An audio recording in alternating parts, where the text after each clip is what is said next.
will please come to order, and the clerk will call the roll. Calling the roll, Mr. Gallagher? Here.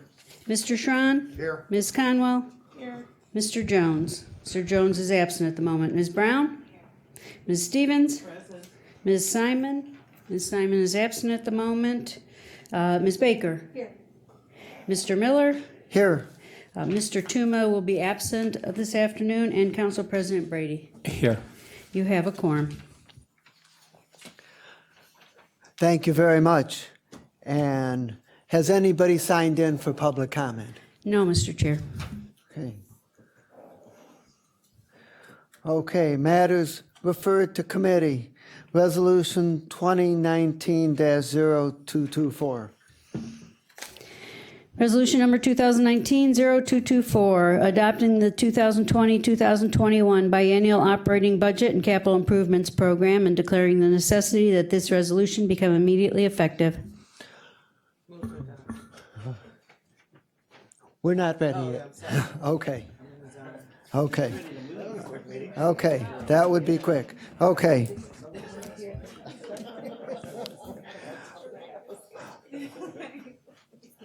We are now in the process of adopting amendments to the biennial budget.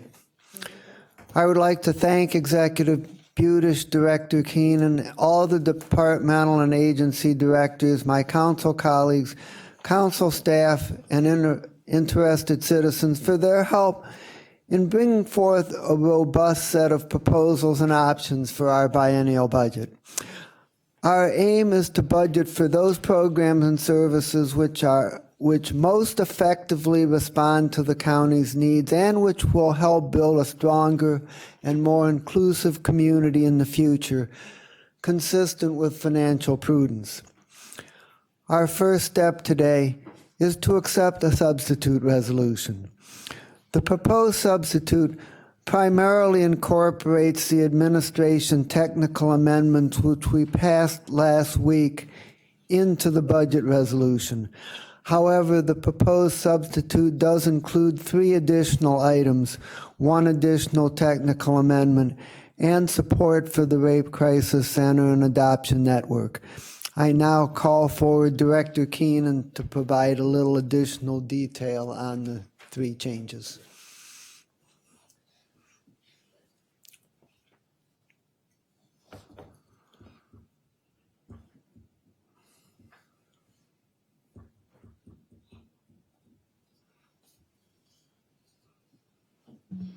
Good afternoon, Maggie Keenan, Office of Budget and Management. So the changes that we've made to our proposed amendments include a total of $500,000 in 2020 only from the HH levy to support Rape Crisis Center, Cleveland Rape Crisis Center, and Adoption Network Cleveland. Betsy Norris from Adoption Network Cleveland spoke to council, I believe, last week, and I think at least some of the members have been in contact with Sandra Miller from the Cleveland Rape Crisis Center, but the executive does want to provide some bridge funding. They both lost a substantial portion of their budget due to VOCA cuts. And then the other technical amendment was just changing an accounting unit. Okay. And does anyone have any questions about the substitute? Hearing none, is there a motion to accept the proposed substitute and make it the version of Resolution 2019-0224 that is before the Committee of the Whole? Is there a second? I'll second.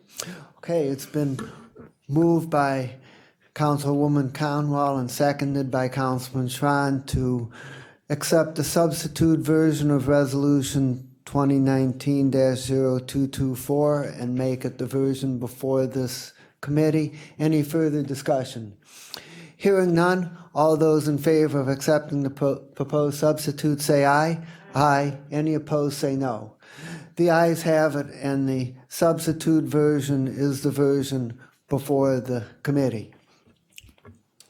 The next step in the process is for the council to amend the budget resolution. Council President Brady, council staff, and I asked members of council to make suggestions. To simplify the amendment process, we came up with a proposed package of amendments which appears to best reflect the overall thinking of council. We will shortly consider a motion to accept the council amendments as a package. After we have considered the amendment package, if anyone has further concerns about the resolution as amended, they will be able to present them. The proposed changes in the package on the HHS levy side total $5.4 million over 2 years, but they only represent about 1% of the budget. The proposed changes for senior and adult services represent the largest initiative by County Council on senior services in the history of our new government, with 6 different programs being funded for a total of $3.7 million over the biennium. We also propose additional funding for 3 children's services programs, a crisis bed, the CTAG program, and the FAST program for parents and children in the schools. We also proposed an increase for the Adams Board and an increase in guardian ad litem compensation and a small increase in food assistance. The proposed changes on the general fund side total $1.6 million over the biennium, which is less than 1/4% of the total budget. And some of the significant items are additional staffing for the archives, the clerk of courts, and the juvenile court, a small software program for the inspector general, some additional funding for internal audit, and the mobile forensic unit for the medical examiner. I am now going to call forward Trevor McAleer to go through the proposed package line by line and provide a little additional detail.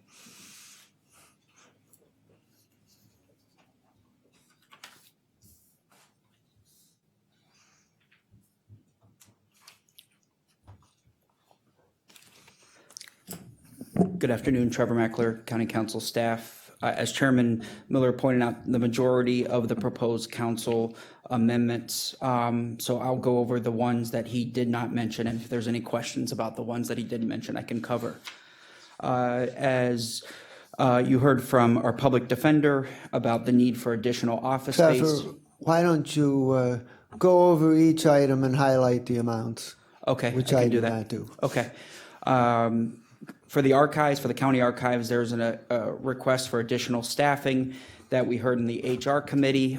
This staff would be a clerk position that would help answer phone calls and help assist individuals from the public coming into the archives. That's going to be approximately $100,000 per year.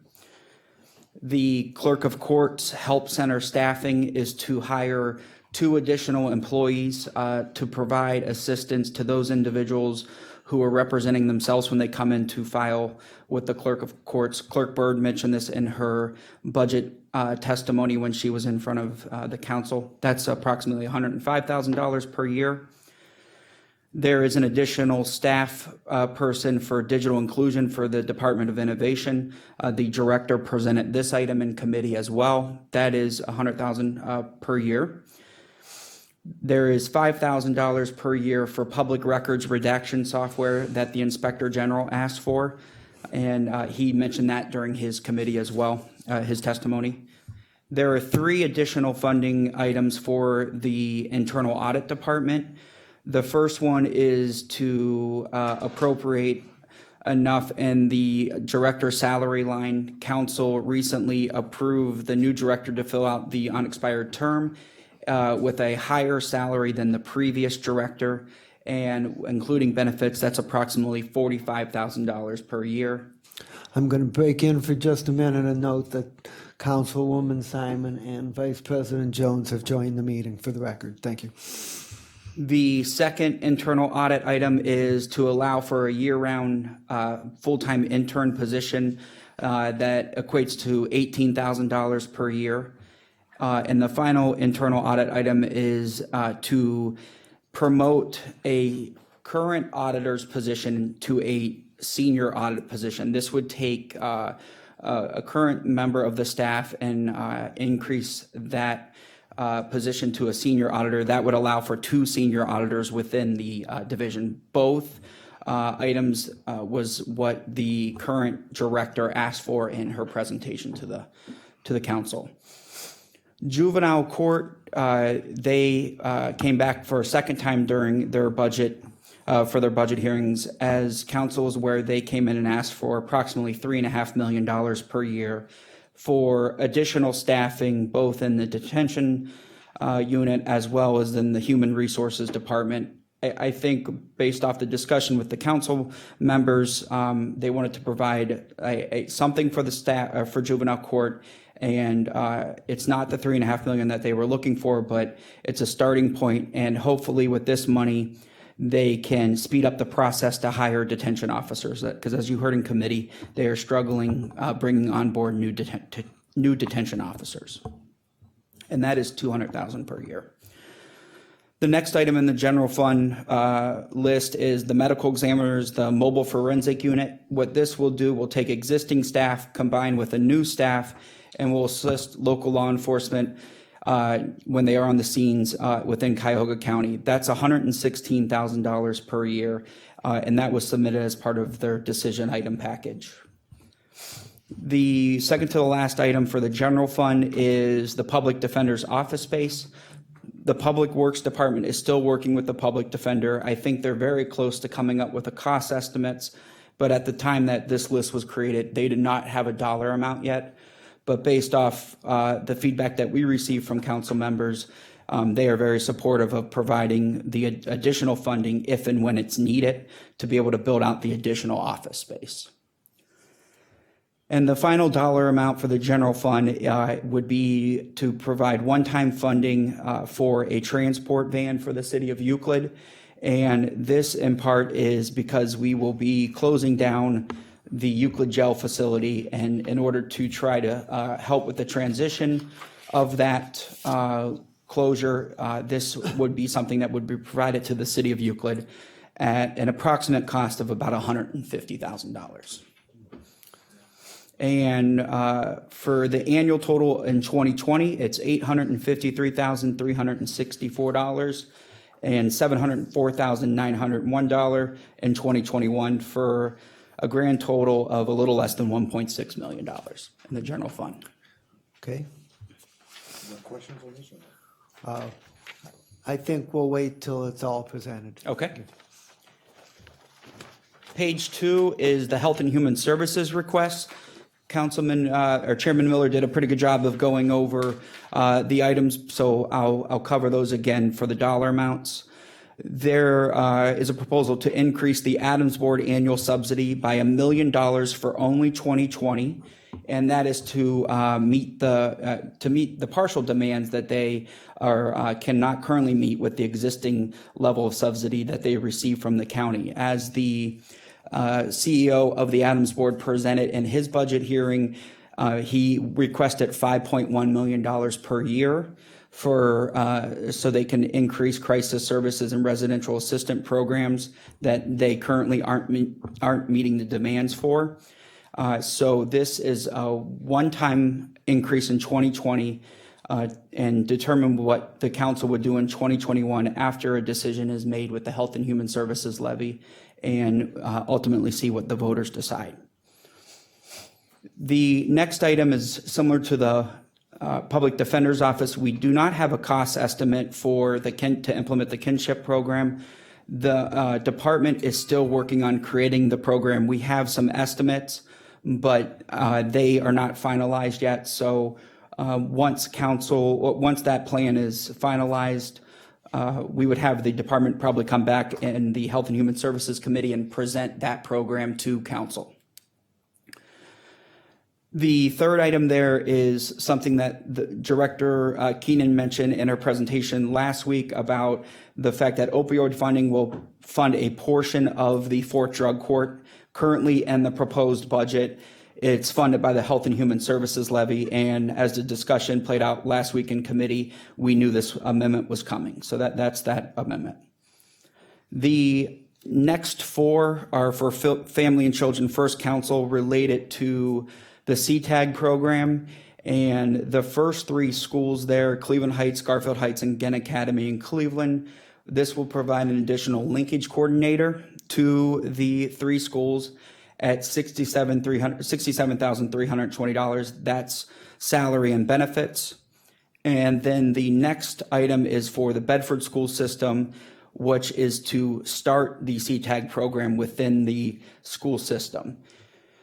As you can see there, the funding for those 4 schools are again only for 1 year, and the reason for that is to see what happens with the Health and Human Services levy, to see what council ultimately decides and how the vote turns out on the levy. So funding for that is only for 2020 at this time.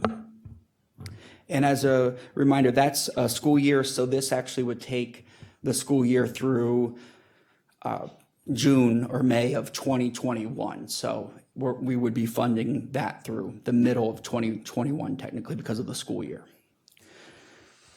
The next 2 are also for Family and Children First Council, which is to provide funding for the service coordination for the crisis bed program and increase the number of schools by 6 for the FAST program, for $250,000 for the crisis bed and another $75,000 for the FAST program, which would allow for an increase in 6 schools. We currently, I believe, fund about 17, and this would allow for 6 more. I have my numbers right there. The next 2 are for Job and Family Services. The first contract there is to increase the food services contract with United Way, who distributes the money to the 2 organizations for emergency food services. This contract has remained flat since the new government took over in 2011. And this would provide them some additional dollars, which we heard about the need in the Health and Human Services Committee about 2 months ago when they were in front of Councilwoman Conwell's committee.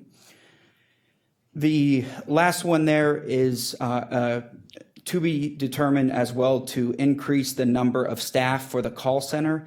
As we heard in committee, the time it takes for the call center to take incoming calls is, I think, currently at approximately 12 minutes.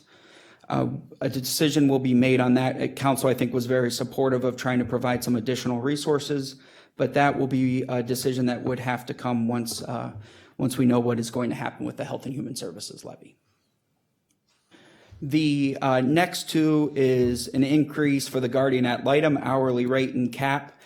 This was also presented in the Health and Human Services Committee 2 months or so ago. And what this does here, we currently have a cap of $500 per case, and we pay $50 for in-court time per hour and $40 for out-of-court time. This would increase the hourly rate to $60 for both in and out of court time, and increase the cap that the attorney can charge per case from $500 to $1,000. You can go up to $75 per hour for in and out of court time, and a maximum of $1,500 per case. But these are the numbers that the council members agreed to move forward with, and we do get reimbursement, and that's what the next line there for the state public defender reimbursement for that is. So it's not a significant cost difference to the county. The final group of Health and Human Service levy increase are for senior and adult services. Councilman Miller touched upon these, but I'll quickly go over each one. The options program, as you heard from the director, there are waiting lists for that. They tried to end the waiting list. They temporarily did eliminate the waiting list, but as she mentioned in committee, that built back up. This would provide $800,000 per year for the options program more. Then some additional funding for senior transportation connection, as well as transportation in general for seniors. The next one is $422,000 for 5 additional protective services workers. We do get partially reimbursed for Title IV funding on that, so you can see that we do get reimbursement. The geriatric nurses would provide, it's $156,000 for more nursing. Director Mason did talk about that in committee. And if you recall, we thought she was going to receive some of the nurses from the jail when we transitioned to Metro Health. That did not happen, so she did not receive any additional nurses when that transition took place. The second to last one is Congregate Mills expansion, and this is for the holiday closure. When the senior centers are closed on holidays, the seniors currently do not get food. This was a pilot program that worked in the City of Euclid Senior Center, so this would expand to the remaining 50 senior centers out there. And the last one, which is for 2020 only, it is to restore the Cleveland Clergy Alliance funding for 2020, and that amount is $150,000. So the total for the Health and Human Services amount in 2020 is a little less than 3.2 million, and in 2021 it's 2.2 million, for a grand total of the biannual budget at 5.4 million. And then the last page is other funds request, and this was part of the Solid Waste Management District's decision item request. They are asking for an additional staff person at $58,600 for 2020, and to implement a community recycling grant program at $50,000 per year, and this is funded by their fees, so it's not general fund or Health and Human Services levy impact. Okay, would someone like to make a motion for purposes of discussion to approve the amendment package? So moved. Okay, it's been moved and seconded, and we're open for questions on any of the items, and I heard from Councilman Schwan first, so Councilman Schwan is recognized. Thank you, Mr. Chairman. During the presentation on the public defenders space, we had heard some references that there is a subsidy potentially or coming back from the state. Did we verify that there would be funds that would help cover the cost of that? Yes, Councilman Schwan, my understanding is that we would potentially get reimbursed for a portion of this by expanding this space. The public defender is here if you would like him to come up to potentially further address that question, but my understanding is it would be eligible for reimbursement. It was more a question whether we verified that as opposed to, I did not verify that. Okay. I did not, but I can do that for you. Okay, and then the other question regarding that same thing was that my understanding is Public Works had already had allocated, I thought, the number of around $450,000 to do a study on that space. Would this mitigate that study or would reduce those costs so that it could actually be applied to renovating the building? So what we're doing here, we are not appropriating any additional funds here. It is to show support to the public defender that, council would provide the necessary resources when the time comes, when they have a dollar amount prepared. Councilman, I don't know if that would utilize or take away the use of the $450,000 or not, but I can find out with Director Dever. Okay, because on the second sheet you point out the juvenile court with the funds coming back from the state. This is what I think you show on the juvenile. So it would be nice if we could see whether or not that percentage or allocation would be coming back from the state also. Do you want to clear that? Okay. So Director Keenan just wanted to remind me that there actually is not $450,000 in the current budget. That was Public Works' estimate to build out that space. Okay. All right. So it's not, we're not going to move it from one side of the ledger to the other. It doesn't exist at this point in time. Right. Okay. So but it will, my guess is working with Public Works, the Public Defender's Office, and OBM probably early first quarter of 2020. It'll be on a fiscal agenda when they're ready for that. Okay. And we were told, though, I believe, that none of that would be reimbursable by the state, whereas if it came through the public defender in this vein, I thought I heard it was going to be 70%, up to as high as 70%. That is my understanding. I see somebody getting out, moving out of the chair. Without taking the microphone, just give me a nod. I don't have to. It's going to go to the public defender's budget by way of the allocations. Okay. So we'll get reimbursed. Okay, good. That makes it a lot easier to say yes on that one. The other question I had was on the Adams Board on the Health and Human Services. I thought we had a request that up to $10 million was going to go towards the potentially coming from the opioid funds that would be coming through the settlement. Is that still a correct request that they had made? And now we're asking for another $1 million to the Adams Board? So there are two separate requests from the Adams Board. One is the 10 million, Councilman, that you're referring to is from the Phase 1 funding. Right. Yes. That 10 million that was brought up by the CEO of the Adams Board, that included money that is being distributed through the Adams Board, but going directly to other entities. So they will not necessarily see an increase in funding of 10 million, but we are going to provide them approximately $10 million in opioid funding from Phase 1, again, once all that gets appropriated. But they did come in and ask for a separate 5.1 million per year. Right. And that is to serve individuals that would not fall under the opioid request. So this is in addition, the $1 million for just 2020 is in addition to the opioid money. Okay. And it would not be coming from the opiate proceeds? Correct. This would be coming from the levy. Okay, thank you. Questions, Ms. Baker? Just to follow on that same, they were asking for 5.1 million, and we are providing within the levy 1 million. For 1 year. Can they accomplish what they need to accomplish with 1/5 of what they asked for? I just question, what can they do with 1/5 of what the original proposal was for? Did they give an explanation of what they can do with that 1 million?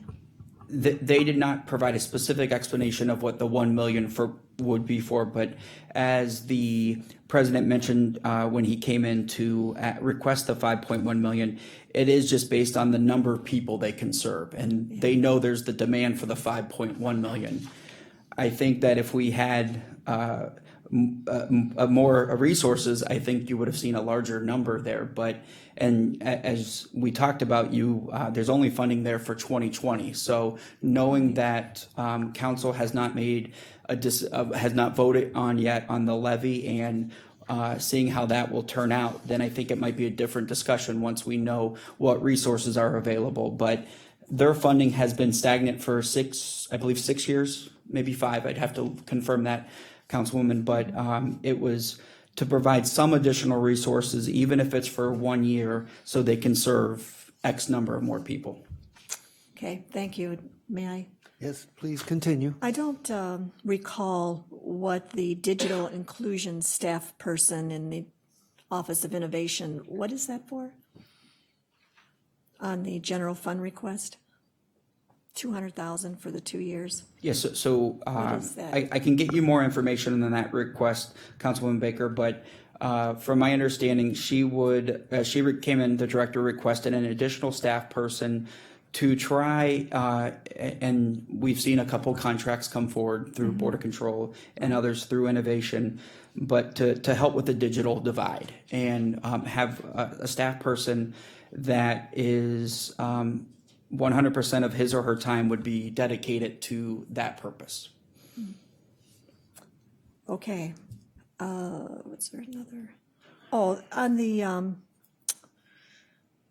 transport van, were there 2 on the original request? And is it down to 1 now? There was originally, when I sat down with each of the council members to go over kind of the list at that time with each of the council members, I originally presented to you the potential of it being 2 transport vans. That's what I thought. And the number is less. We were waiting to hear from an estimate from the sheriff's office, and that's the number we got, and it is 1 now. 1. Okay. Just thanks for the clarification.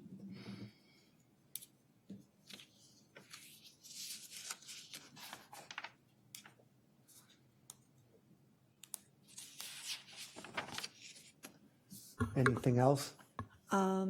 Not on my end for this, no. Okay. I would just add on the digital inclusion person, there is the potential that person could also develop programs to increase the public's use of the county's website portals for doing business with the county. And the cost of doing business through those portals is substantially less than any other method, whether it be phone calls or visiting the neighborhood centers or whatever. So there is the potential that over time that effort could pay for itself and more in terms of cost reduction. But that, of course, would not be immediate. Any other questions on the amendment package? Hearing none, the package has been moved and seconded, so I would ask for all those who favor approving the motion to add these items to the budget resolution, say aye. Aye. Any opposed, say nay. The ayes have it, and the motion is approved. Now, the next step in the process is that I'm going to ask for a motion to refer Resolution 2019-0224 to the full council for second reading at the next meeting on the 26th, with the assumption that the items that we approve by motion would be developed into a substitute, which actually embeds them into the resolution, and we would accept the substitute on the 26th and actually incorporate them into the resolution itself. So, and then we would hear it on second reading on the 26th, and the final passage would be on December 10th. So do I have a motion to refer Resolution 2019-0224 with the amendments that were approved by motion today to the full council? If I may? Yes. I just would like to comment that. So there are no surprises. I still am standing on what I feel should be eliminated from our budget, and that is the $2 million that we are planning, which is part of the $5 million of planting those trees. I think that we have a lot going on in the next couple of years. I will be more specific when I offer the amendment in the second reading of this on the 26th, but I will be asking for an amendment to remove that and give my reasons why then. But I don't want any surprises, so that everyone is aware. Okay, we're all advised that that amendment is going to be proposed on the 26th at the second reading. Is there a motion to refer the resolution? Is there a second? Second. It's been moved and seconded to refer Resolution 2019-0224 as substituted earlier today, with the understanding that the additional changes approved by motion at today's meeting will be incorporated into a second substitute. Any further discussion? Hearing none, all those in favor say aye. Aye. Any opposed say no. The ayes have it, and the motion is approved, and the resolution is so recommended. Is there any miscellaneous business? Hearing none, with nothing further to command our attention, we stand adjourned. Thank you very much.